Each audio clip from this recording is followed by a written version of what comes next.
السلام علیکم اسٹوڈنٹ۔ سورۃ یاسین کے بعد سورۃ صافات آتی ہے۔ آپ نے پہلے ذہن میں یہ باتیں رکھنی ہیں، کوئی بھی صورت ہے اس کا تعارف ضروری ہے، اس کے کتنے رکوع ہیں، کتنی آیات ہے، آپ نے یہ لازمی یاد کرنا ہے۔ چونکہ آپ کے امتحان قریب ہیں تو آپ نے وہ چیزیں یاد کرنی ہیں جو زیادہ تر پہلے بھی امتحان میں آ چکی ہیں۔ آپ کہیں پہ بھی کوئی ٹیسٹ دیکھیں گے تو ٹیسٹ کے اندر بھی یہ چیزیں ان کا زیادہ ذکر آتا ہے، چونکہ یہ زیادہ امتحان میں آتی ہے، اس لیے آپ نے خوب تیاری کرنی ہے اور آپ نے پہلے اس صورت کا تعارف یاد کرنا ہے۔ اگر آپ نے تعارف یاد کر لیا، دوسرے نمبر پر جو ہے آپ نے مضامین دیکھنے ہیں۔ مضامین تو آپ نے بالکل نہیں چھوڑنے، وہ لازمی طور پر آ جاتے ہیں، اس لیے آپ نے مضامین یاد رکھنے ہیں۔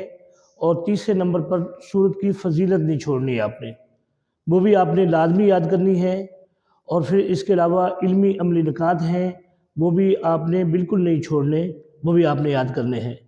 ہاں، یہ بات ذہن میں رکھنا ہے، جن صورتوں کے اندر ترجمہ آتا ہے وہاں پر مشق کے اندر وہ آیات موجود ہوتی ہیں، وہ آپ نے آیات لازمی یاد کر کے جانا ہے، کیونکہ اس کا نام ہی ترجمہ القرآن ہے، تو لہذا ترجمہ اگر آئے گا تو ان آیات میں سے ہی آئے گا جو مشق کے اندر موجود ہے۔ اور دوسری، آپ نے شارٹ میں دیکھا ہوگا، شارٹ کے اندر بھی بہت ساری آیات چھوٹی چھوٹی ہوتی ہیں، وہ بھی آپ نے نہیں چھوڑنی، وہ بھی آپ نے لازمی یاد کرنی ہے۔ تو یہاں پر ہم نے پہلے جو ہے سورت کا تعارف دیا ہے، اس کو تعارف کو دیکھیے۔ تو صافات کا تعارف ہے، یہ مکی صورت ہے، اس میں 182 آیات ہیں اور 5 رکوع ہیں۔ صافات کا معنی ہے سب باندھ کر کھڑے ہونے والے فرشتے، یعنی یہ فرشتوں کے بارے میں اس میں فرشتوں کا ذکر آتا ہے۔ تو آگے دیکھیے، اس صورت کا آغاز اللہ نے فرشتوں کے اوصاف بیان کیے ہیں، اس لیے اس کا یہ نام رکھا گیا ہے۔ فرشتوں کے اوصاف آپ نے دیکھا ہوگا کہ وہ نہ کھاتے ہیں نہ پیتے ہیں، اللہ تعالیٰ نے بنایا ہی ان کو ایسے، جیسے انسان کے اندر جو ہے بہت ساری چیزیں ہیں جو وہ کھاتا بھی ہے، پیتا بھی ہے، سوتا بھی ہے، یعنی آرام بھی کرتا ہے، لیکن اللہ تعالیٰ نے فرشتوں کے اندر یہ چیزیں نہیں بنائیں۔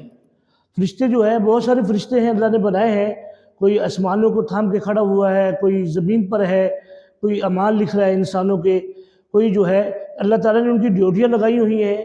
جیسے حضرت جبرائیل علیہ السلام ہیں، ان کی ڈیوٹی کیا ہے کہ وہ وحی لے کے آتے تھے۔ اسی طرح حضرت اسرائیل علیہ السلام ان کی ڈیوٹی ہے کہ وہ روح قبض کرتے ہیں۔ اور اس کے علاوہ جو ہے باقی فرشتے بارش کے اوپر جو ہے مقرر ہیں، وہ بارش کا جب موقع آتا ہے اللہ تعالیٰ ان کی ڈیوٹیاں لگا دیتے ہیں۔ تو اس لیے ہر فرشتوں کی ڈیوٹیاں ہیں۔ تو پیارے بچوں، یہ آپ نے فرشتوں کے اوصاف ہیں جو میں نے بتا دیے ہیں۔ کھانا پینا یہ سب چیزیں ان کے ساتھ نہیں ہیں، نہ وہ نیند کرتے ہیں نہ ان کو نیند آتی ہے۔ تو اللہ تعالیٰ نے یہ اوصاف اس صورت کے اندر بیان کیے ہیں، اس لیے آپ نے اس کا تعارف اچھی طرح یاد کرنا ہے۔ آگے ہے مختصر مشقی سوالات۔ یہ وہ سوالات ہیں جو آپ نے ضروری یاد کرنے، آپ نے نہیں چھوڑنے۔ نمبر 1 ہے، اس صورت میں حضرت ابراہیم کا ذکر کس طور پر آیا ہے؟ یہ آپ نے لازمی سوال یاد کرنا ہے۔ اللہ تعالیٰ نے حضرت ابراہیم کو اپنے بیٹے حضرت اسماعیل کو ذبح کرنے کا حکم دیا۔ اب دیکھیں نا، یہاں پر آپ نے قربانی کے مسائل پڑھے ہوں گے، کہیں آپ نے کتاب کے اندر پڑھے ہیں یا آپ نے سنے ہوں گے علماء کرام سے، تو آپ نے یہ بات ذہن میں رکھنا ہے کہ حضرت ابراہیم علیہ السلام کی قربانی کا حکم اللہ تعالیٰ نے دیا تھا، اور حضرت ابراہیم علیہ السلام اس کی تکمیل کرنا چاہتے تھے۔ تو یہاں پر دیکھیے، اور انہوں نے قربانی کے جس جذبے سے حکم کی تعمیل کی، اس کا ذکر اس صورت میں ہے، اور آپ کے دوسرے بیٹے حضرت اسحاق کا بھی ذکر ہے۔ اب یاد رکھنا، حضرت ابراہیم علیہ السلام کے دونوں بیٹوں کا ذکر آتا ہے اس صورت کے اندر، اور اس کے علاوہ حضرت ابراہیم علیہ السلام کی قربانی کا جذبہ تھا، جو حضرت اسماعیل علیہ السلام کی قربانی کا جذبہ تھا، یعنی حضرت اسماعیل ذبح ہونا چاہتے تھے، حضرت ابراہیم ذبح کرنا چاہتے تھے۔ اس جذبے کو اللہ تعالیٰ نے اس صورت کے اندر بیان کیا ہے، تو آپ نے یہ لازمی یاد کرنا ہے، اس کو نہیں چھوڑنا۔ آگے ہے صافات کے 2 علمی عملی نکات تحریر کریں۔ اب یہاں پر دیکھیے، نمبر 1 ہے، سرکش شیطان سے محفوظ رکھنے والی اللہ کی ذات ہے، یعنی اللہ تعالیٰ ہی محفوظ رکھ سکتا ہے، شیطان سے اور کوئی نہیں ہو سکتا ایسا۔ آگے نمبر 2 ہے، تمام انبیاء پر اللہ کی طرف سے سلامتی کا وعدہ ہے۔ یہ بھی اللہ تعالیٰ نے وعدہ کیا ہے کہ یہ سلامتی کا وعدہ اللہ تعالیٰ نے انبیاء علیہ السلام سے کیا اور اس کو پورا کیا۔ آگے دیکھیے، تو صافات کا خلاصہ لکھیں۔ تو صافات کا خلاصہ مشرکین کے غلط عقائد اور توحید رسالت اور آخرت کا بیان ہے۔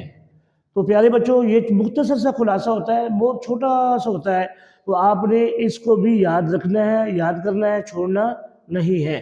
یہ جو سوالات ہم بتا رہے ہیں، یہ سوال اگر آپ نے یاد کر لیے تو انشاءاللہ آپ کو امتحان میں 100% کامیابی ملے گی۔ اور ترجمہ قرآن بہت ہی آسان کتاب ہے، آپ نے اس کو بہت اچھی طرح یاد کرنا ہے۔ السلام علیکم۔